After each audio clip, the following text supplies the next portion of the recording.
Well, a very warm welcome to the 2024 edition of the June Market Wrap.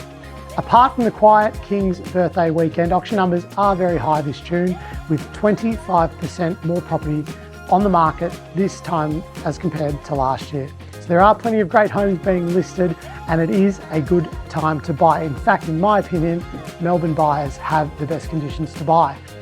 Homes are selling well as buyers are taking advantage of the unusually flat value growth conditions. Average Melbourne values have been treading water this year, and according to the latest data, have only dropped just a little bit. This is great news for those buyers in the market. In most other capital cities, home values have shot up. Interstate buyers are having to borrow about 10% more than what they needed to 12 months ago, but not here in Melbourne.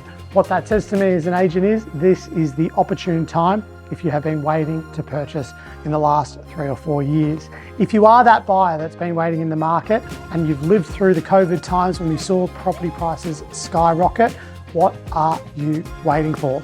This is the time to act. Having said all of that, our office had a record June and a record May.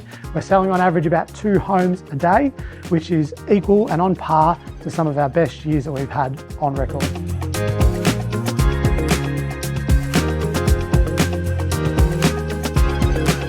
Now, before I get into the top 5 sales for the month, there are really only 3 auction weekends in June, one obviously being the King's birthday weekend.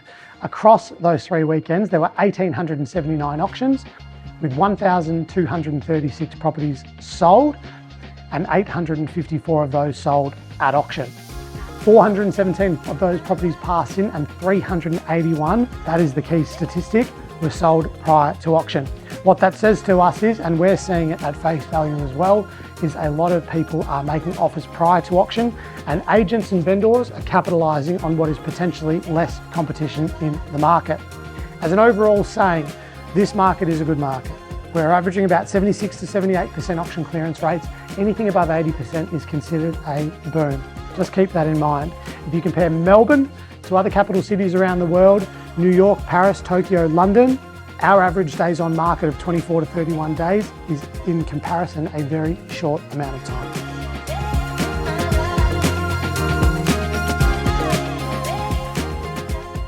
The top sale was 1 to 8 at 22 Yulupna Road in Ormond. That was actually a block of 8 apartments sitting on 1,012 square metres, and that property sold for $2,810,000 at auction. Next was number 340 McKinnon Road. That was a 5-bed, 3-bath, 3-car home sitting on just shy of 700 square metres, and that property sold prior to auction for $2,675,000. Next was number 18 Hutchinson Street in Bentleigh, another 5-bedroom family home, 2 bathrooms and 4 cars off street on 674 square metres, and that property sold for $2,666,000, once again prior to the auction.